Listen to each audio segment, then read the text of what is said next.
আল্লাহর কাছে সবচেয়ে প্রিয় আমল কোনটি? রাসূল করিম সাল্লাল্লাহু আলাইহি ওয়াসাল্লাম বলেছিলেন সেদিন যে আল্লাহর কাছে সবচেয়ে প্রিয় আমল মাবরুর হজ করা। সুবহানাল্লাহ, সুবহানাল্লাহ। সবচেয়ে প্রিয় আমল মাবরুর হজ করা, অর্থাৎ কবুল হজ করা। এজন্যই তো এই যে হজ মাসে হজের মৌসুম, এজন্য হজ করা, সামর্থ্য অনুযায়ী হজ করা। আপনার যদি সামর্থ্য থাকে তাহলে হজ করা। শুধু তাই না, আল্লাহ রসুল সাল্লাল্লাহু আলাইহি ওয়াসাল্লাম বলেছেন, সাহাবায়ে কেরামদেরকে বলেছেন, আমার সাহাবায়ে কেরাম শোনো, জিলহজ মাসের চাঁদ ওঠার পর থেকে নিয়ে অর্থাৎ ১ তারিখ থেকে নিয়ে ১০ তারিখ পর্যন্ত এই দিনগুলো এত দামি যে এক একটা দিন ১ বৎসরের সমান। সুবহানাল্লাহ। শুধু তাই না, আল্লাহ রসুল সাল্লাল্লাহু আলাইহি ওয়াসাল্লাম বলেছেন যে এই জিলহজ মাসের এক একটা রাত ১০ তারিখ পর্যন্ত, ১ থেকে নিয়ে ১০ তারিখ পর্যন্ত এক একটা রাত সবে কদরের চেয়েও দাম। সুবহানাল্লাহ। শুধু তাই না, আল্লাহ রাসূল আরেক হাদিসের মধ্যে বলছেন যে ১,০০০ বছরের রাত্রের চেয়েও দামি জিলহজ মাসের এক একটা ১ থেকে নিয়ে ১০ তারিখ পর্যন্ত প্রতিটা মাত্র ১,০০০ বছরের সমান। সুবহানাল্লাহ। এজন্য জিলহজ মাসে বেশি বেশি করে আমল করা। তো ১ নাম্বার করণীয় আমল হলো বেশি বেশি করে তাসবিহ তাহলিল করা, জিকির আজকার করা। আর ২ নম্বরে হলো বেশি থেকে বেশি নেক আমল করা। আর ৩ নম্বরে হলো সামর্থ্য অনুযায়ী হজ করা। যদি আপনার সামর্থ্য থাকে তাহলে হজ করবেন। আর ৩ নম্বর রাসূল করিম সাল্লাল্লাহু আলাইহি ওয়াসাল্লাম যেটা বলছেন সেটা হলো কুরবানি করা। আপনার যদি সামর্থ্য থাকে তাহলে কুরবানি করেন। আর ৪ নম্বর আমল যেটা বলবো সেটা হলো চাঁদ ওঠার পর থেকে নিয়ে ১০ তারিখ পর্যন্ত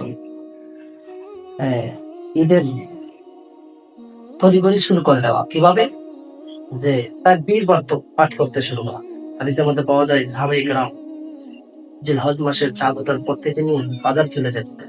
বাজারে সমস্ত মানুষদের সামনে গিয়ে শুরু করতেন, ইসলামের প্রচার শুরু করতেন। আল্লাহু আকবার, আল্লাহু আকবার, লা ইলাহা ইল্লাল্লাহ, আল্লাহু আকবার, আল্লাহু আকবার, ওয়ালিল্লাহিল হামদ। এই তাকবীরটা পাঠ করা শুরু করে দিতেন। ইসলামের সৌন্দর্য সবার মধ্যে কি করতেন? প্রচারণা শুরু করে দিতেন। এজন্য জিলহজ মাসের ১ তারিখ চাঁদ ওঠার পর থেকে নিয়ে আপনি কি করবেন? তাকবীর পড়তে শুরু করে দিন। বিশেষ করে ৯ তারিখ ফজরের পর থেকে নিয়ে ১৩ তারিখ আসর পর্যন্ত তাকবীরটা বেশি বেশি করে পড়া। বেশি বেশি করে তাকবীরটা পড়া। আল্লাহু আকবার, আল্লাহু আকবার, লা ইলাহা ইল্লাল্লাহ, আল্লাহু আকবার, আল্লাহু আকবার, ওয়ালিল্লাহিল হামদ। এই তাকবীরগুলো বেশি বেশি করে পড়া। আর আরেকটা আমল যেটা বলবো সেটা হলো জিলহজ মাসের চাঁদ ওঠার পর থেকে নিয়ে ১০ তারিখ আগ পর্যন্ত কোন নখ, চুল, দাড়ি কিংবা অবাঞ্ছিত যে লোম আছে এগুলা না কাটা। এখানে একটা মুস্তাহাব এবং সুন্নাহ, এগুলা না কাটা। রাসূল করিম সাল্লাল্লাহু আলাইহি ওয়াসাল্লাম এটার উপর আমল করেছে। এজন্য এটার উপর আমল করবেন, একটা সুন্নাহ কি হবে? চিন্তা হবে।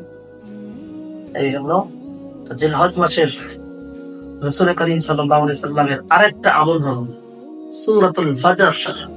জিলহজ মাসের চাঁদ ওঠার সাথে সাথে ৭ বার সূরাতুল ফজর তিলাওয়াত করবেন, তাহলে আল্লাহ রাব্বুল আলামিন আগামী ১ বৎসরের পেরেশানি আপনার দূর করে দিবেন। সুবহানাল্লাহ। এটা এজন্য এই আমলগুলা বেশি বেশি করে করবেন। এই জিলহজ মাসের দাম অনেক। রাসূল করিম সাল্লাল্লাহু আলাইহি ওয়াসাল্লাম বলেছেন জিলহজ মাসের চাঁদ ওঠার পর থেকে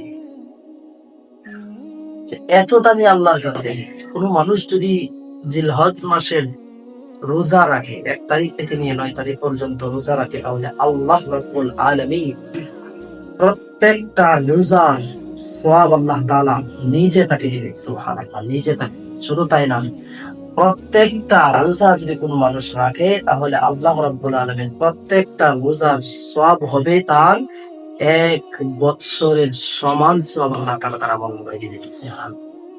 প্রত্যেকটা রোজার সওয়াব ১ বৎসরের রোজার সমপরিমাণ সওয়াব তার আমল নামায় লিখে দিবেন। সুবহানাল্লাহ।